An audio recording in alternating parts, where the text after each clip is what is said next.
Hi everyone, welcome back. And for those of you that are new, my name is Cal, and I talk about the Kundalini and the absolute truths I've garnered along the way.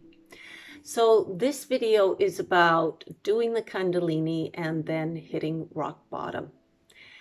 Um, this information is from my experience, and I understand there may be other ways.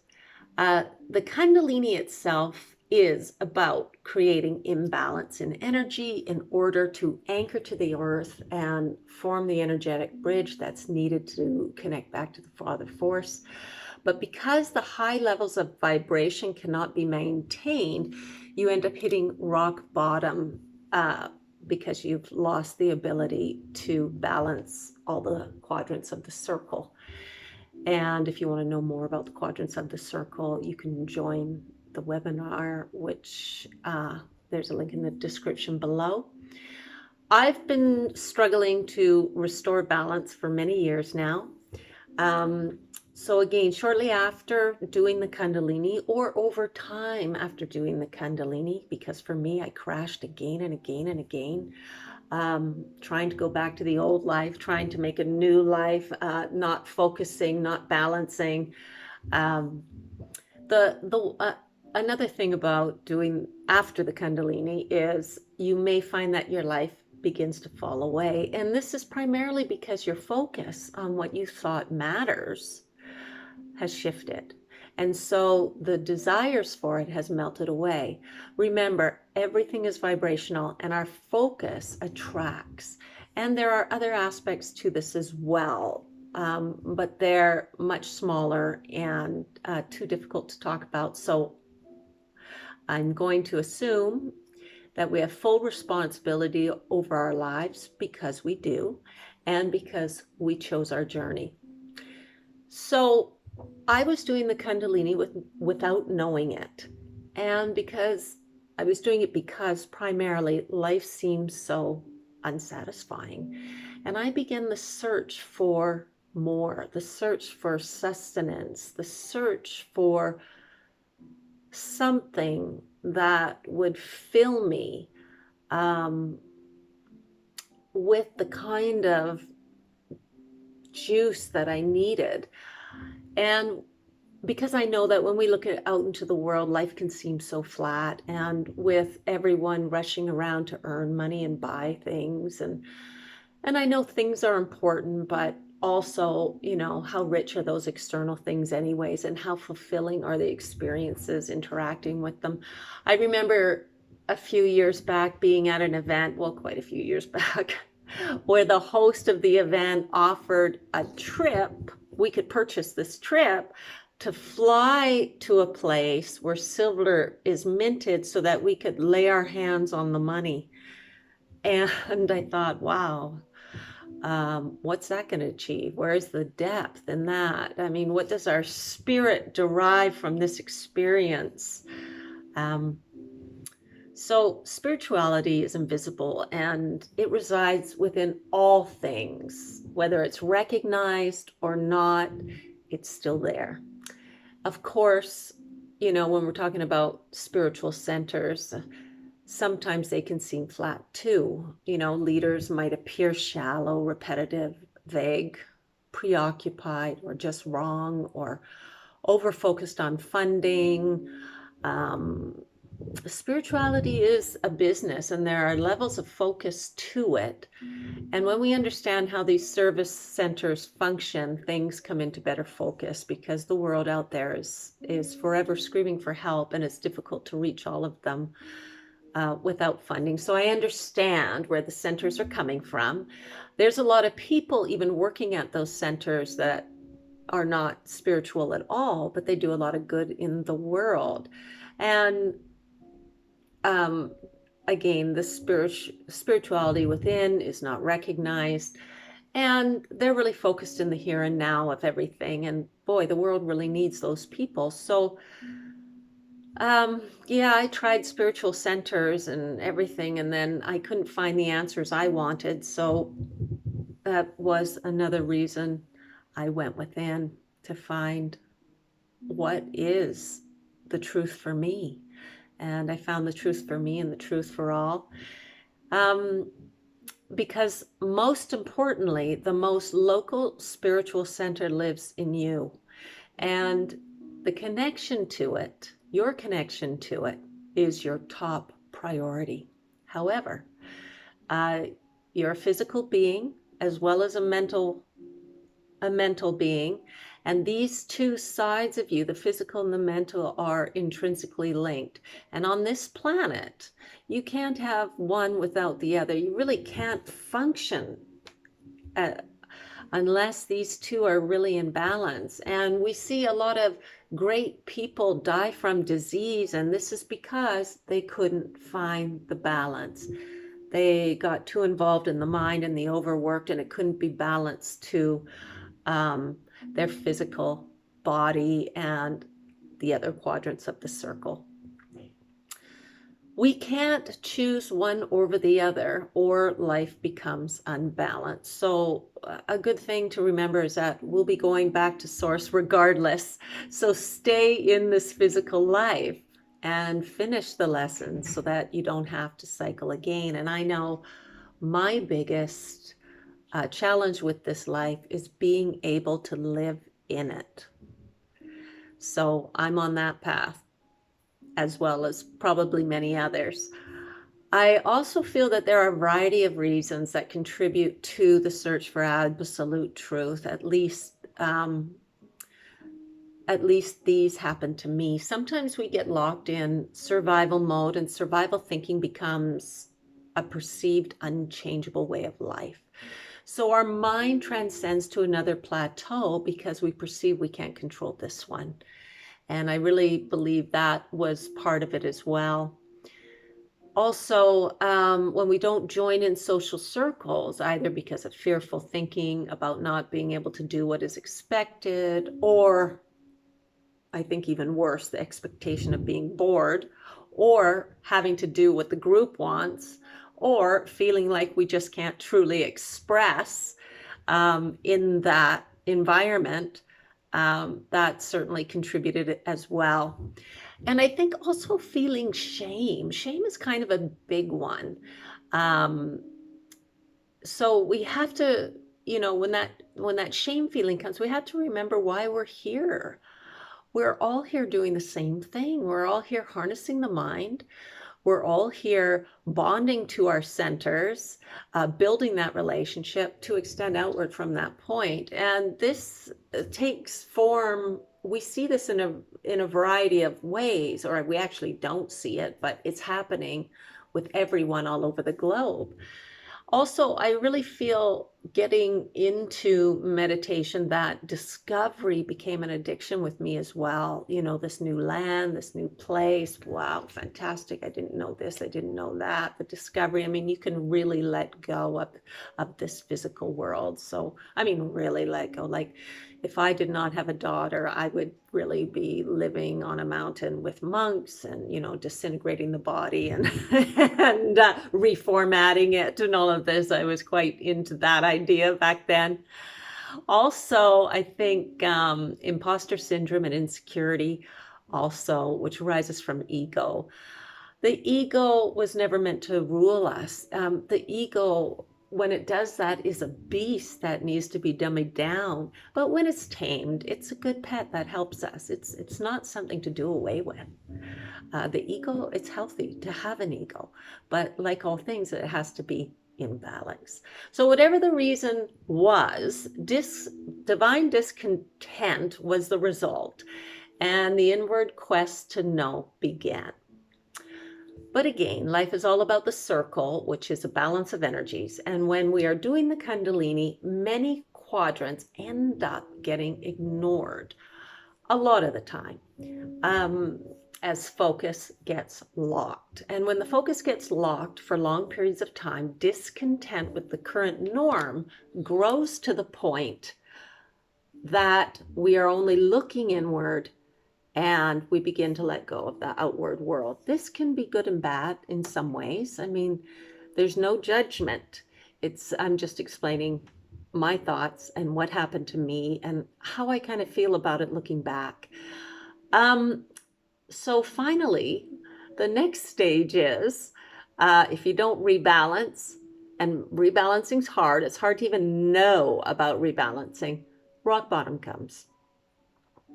Rock bottom might come anyways, even if you're trying to rebalance, because it did with me. I was trying to rebalance, trying to re-engage in my life, it came anyways. So everyone is on their own path, and you know rock bottom when you hit it. And after hitting rock bottom, there seemed to be three main choices that kept cropping up. I hit rock bottom again and again and again and again and again and again. It seemed to become a way of life, and I was trying out new choices. And I've done these, I'm going to tell you the three main choices to help get you to where you need to go. The three main choices that I've done many times. But it really depends, again, where you're at and listening to your center. But let me tell you the choices, okay? The first choice, is believing and trusting and controlling the mind to dummy down in order to shift the reality, but not hanging on to the idea of shifting the reality. This one is the most difficult, but doable depending on where you're at. For me, my mind was completely broken down, but after I started healing and balancing, it became more doable in other circumstances.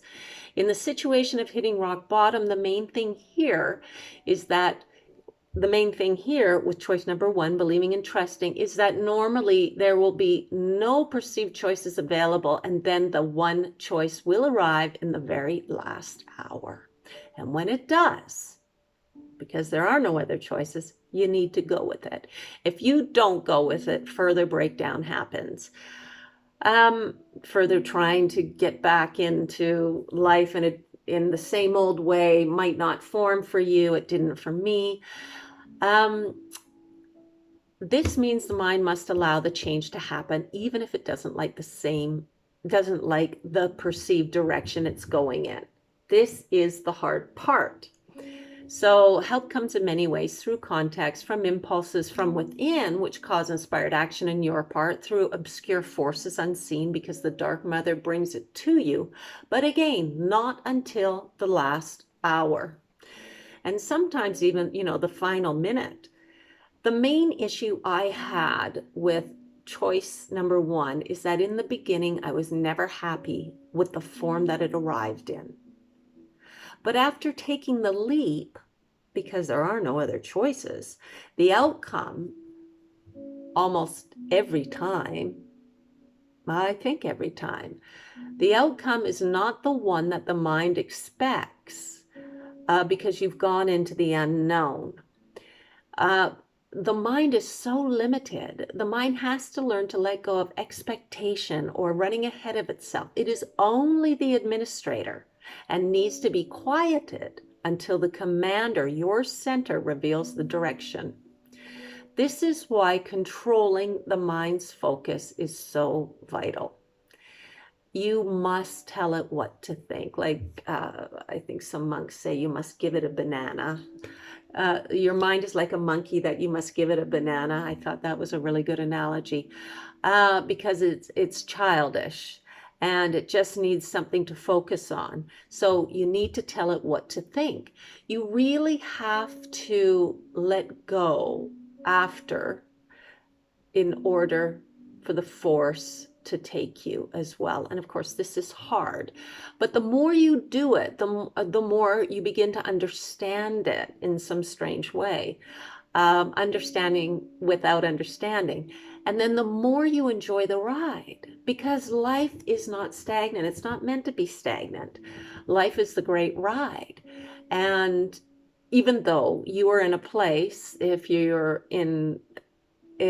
when you hit rock bottom, that is a place where you feel stagnant. So that's choice number one. Choice number two is get grounded. This is when the belief and the trust are waning. Get grounded. And you might need to do this because the mind is too exhausted. It's too exhausted from the focus. It's too exhausted from the fear. It's too exhausted by the what ifs. And because the mind gets exhausted from the focus, that's when the fear starts coming in, the fear talk. Um, the mind is always trying to save you. It's doing what it thinks is right, but it's just so limited in its thinking that it can't possibly know what the invisible force can bring you. So get grounded. Everything on the planet is built from the ground up. However, part of you is not from the planet. So this is why you can do the Kundalini in two directions, and this is why focus can get stuck at the throat, crown, or brow chakra. But really, you need both forces to be aligned, the feminine force and the father force. Throat, crown, and brow are father force, and that's off the planet, and or in a great way is off the planet. It exists in a variety of different ways on the planet, but when we're talking in bigness, it is the sun, right? That is the father force. So when it comes to being grounded, you need to root. And money, I just want to mention that money and home are associated with rooting. The very root that you operate from every day. And this root is the place of power that you derive the power from the planet, not just to go out into the world, but to also do the Kundalini. It's incredibly powerful to root. Rooting is critical. And sometimes it's really hard to root. So it's important to root and to rebalance the psyche again from that place of being rooted, because you can kind of work in a place where the mind knows, okay, now I do this, okay, now I do this, and now I do this, and then you can regenerate your energy. And I think this one is easier, probably the easiest, if it's possible for you to root from that place. If it's not, we'll talk about option 3 in a second.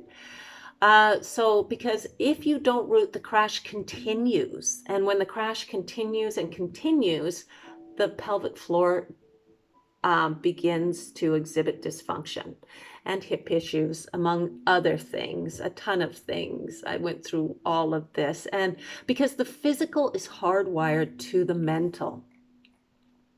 But I want you to know that you can also have lots of money and still be ungrounded due to a variety of things. This also happened to me at one point where the mind was so unstable, I became very ungrounded, and I'm still reeling from the actions that I took at that point in my life. So getting grounded can be difficult, and you might have to work at it, but it's vital because your mind can be exhausted at this point, and believing yourself into a new reality can be challenging, but it's still doable. All depends where you're at. So if this is the case, then you need to focus on what you need to do now when you're rooting, when you're grounding, or the mind begins to disintegrate further into the fear of the unknown. So when you step away from being in the wonderland of meditation, it may feel like you're giving up the very thing that makes you feel alive or special, because divine love does that. And I know the pain of the separation, but balance is necessary. This is how you build your power. This life is about building power. And whether it's power out there in the world, it's reflected inside. And if you're building it inside, it can be reflected outward in a variety of ways. It's really about you. And there is no set way. And there is no, I know we have ideas about what success looks like in the world. Forget all those and just focus on yourself. Forget trying to meet any kind of exterior stuff going out there. It's a waste of time. And it's so demoralizing as well. You need to go from where you're at just to the next step. And then from that step to the next step, and so on and so forth. Focus on you. Turn off like notifications for trashy stuff on the phone or the computer. The less I get on the computer, or the less I use my phone, the happier I feel. Like it's like being released. Um, okay, so I'm working on being balanced now too. In fact, I'm choosing being balanced through option 2, which is getting grounded. And I'll tell you, you might have to work at it. But it's necessary because your mind is exhausted, and believing yourself into a new reality, as I said before, can be difficult. Um, I'm I'm choosing it actually. For a long time, I thought differently, but now I realize we're born into these bodies to learn lessons. And the greatest one I've learned is that being in this world is the most challenging path for me, but that I need to be here and find my way. We all need to be present. I need to be present and participate. And over time, life becomes enjoyable slowly, slowly, slowly. And doing things together is so much fun. Like the other day, I went over and I was cooking pasta with this chick next door, and it was just so much fun, just doing something so small and not so grandiose, and not talking about, the Kundalini and the incredible world and the years that I spent, astral traveling and going into different realms and things like that. It was nice to just do something really simple. So there are a few things to getting started with being grounded. And that means attaining and maintaining the very basics of life. And I just want to mention a few of them, or maybe 4 of them. Getting a basic job. A job really helps the mind because the mind needs a place to focus on, or it starts to spin. So getting a basic job, one that allows the tired mind to rest a bit. So, if you're working with 5 computer screens in front of you, probably not going to be the job for you right now. You want something that is really easy and something that just calms you but is a little bit physical. Because when you're doing the physical activity, it calms the mind. Number 2, you need shelter, like a peaceful place where you can sleep. It doesn't have to be fancy. It just needs to be a place right now that you trust, and therefore you can sleep. Also, you need to eat healthy food for your cells, because that creates mental stability in the body. Eating healthy food and having good habits throughout the day, and on repeat every day, where they're repeated, absolutely critical. Also, building a social network. I mean, if you're doing the Kundalini, this may be the most challenging quadrant up the circle, and it may be one of the main reasons attributed to the crash. I know it was for me. We all need to connect to source. This is primal, right? So source is first, and then the outside world is second, but both are important. They just work in different ways. Inside is the mother source, looking out for what will suit you, and outside is the active world, the world of the Father. And it's a two-way street that is always moving. So I mean, I realize life can be so uninteresting at times and boring at the best of times, especially if you're not getting your emotional needs met, or other needs met. Just remember that a social network can be built upon or changed as you get more grounded and focused in life activities. But the source, the mother source, streams through other people. So it's really beneficial for you to have a social circle, and begin to focus on what would make life good. That's difficult to do, trust me. And many of you know that. But really, when I look back, it's the small things in life that made it fun. It's cooking with friends, doing crafts, walks in the park, helping others, like walking your friend's dog, for example. I feel that if I didn't have a child, and I was a single mom, if I didn't have a child, I don't think I would have come back, but I'm so glad I did, because I was ready to move up into the mountains, etc., the Wu Mountains. So when you restore a certain amount of balance, then you can begin to do the mind-body work. And this will become a lifetime practice. And then you pull your meditation into balance with all the other quadrants in your life. And then life begins to roll and hum like a well-maintained car. So after the Kundalini and after the breakdown and after the reformatting yourself through rebuilding balance, you've gone full circle. And then you can help others do it too, because there's so many out there to help bring into balance in a variety of ways, and so many types of practices to try out or to refer to at this time. But trying to get back into life is difficult because you really want to be done with it. And you want to go meditate in the mountains, like I said, with the monks that can disintegrate and reappear. When I got grounded, I started to realize the truth of what I really wanted was an enjoyable life, integrating with others rather than sort of 100% being a hermit, although that life in many ways does sound incredibly appealing. Choice number 3 after the breakdown is to go work on a farm.